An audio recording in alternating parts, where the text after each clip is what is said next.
Hi, Jonathan.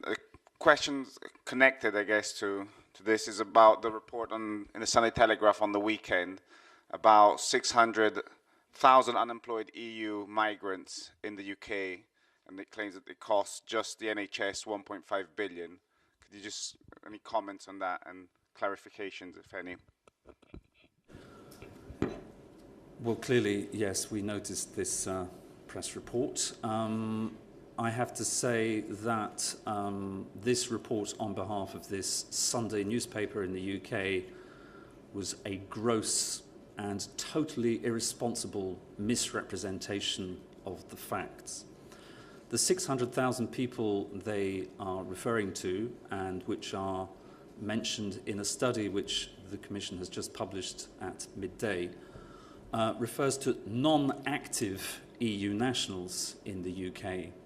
And this category of people, of course, includes not only job seekers, but the majority of these non-active migrants are people such as students, retired people, people taking time out from the labour market to bring up the children, and older school children.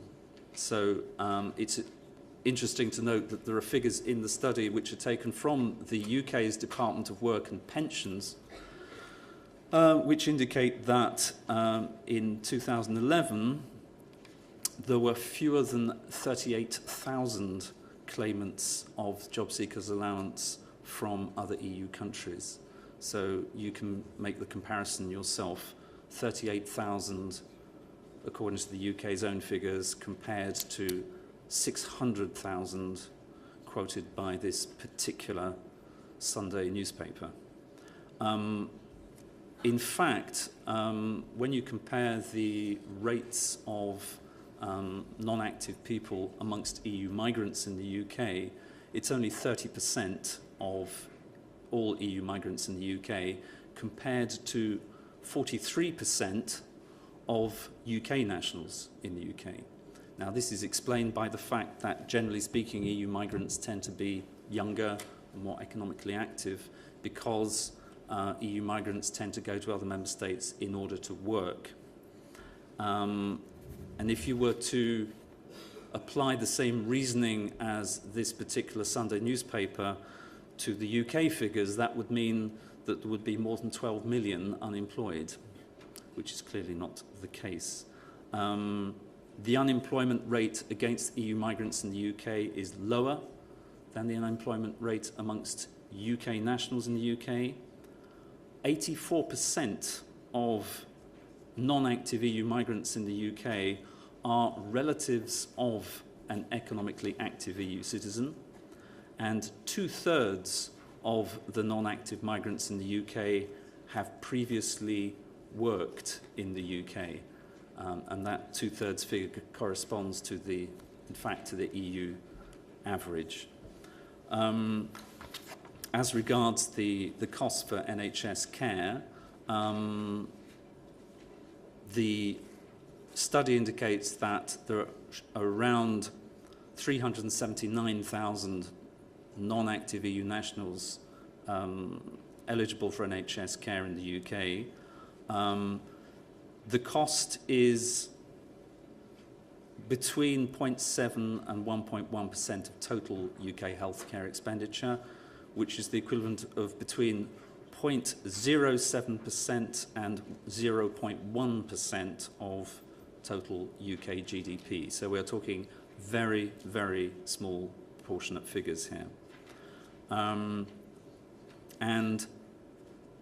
the study which we've just published confirms many other studies, including that by the OECD, the migration study published in June.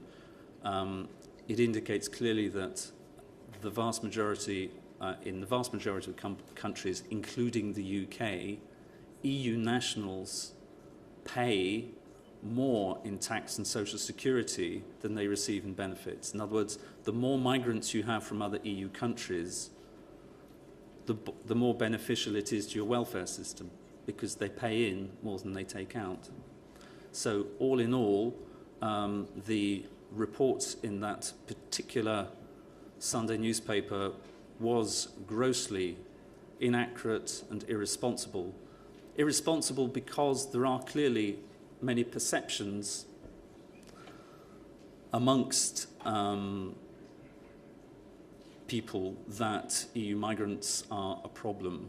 There is a perception that they get access to benefits fraudulently. There is a perception that they take jobs away.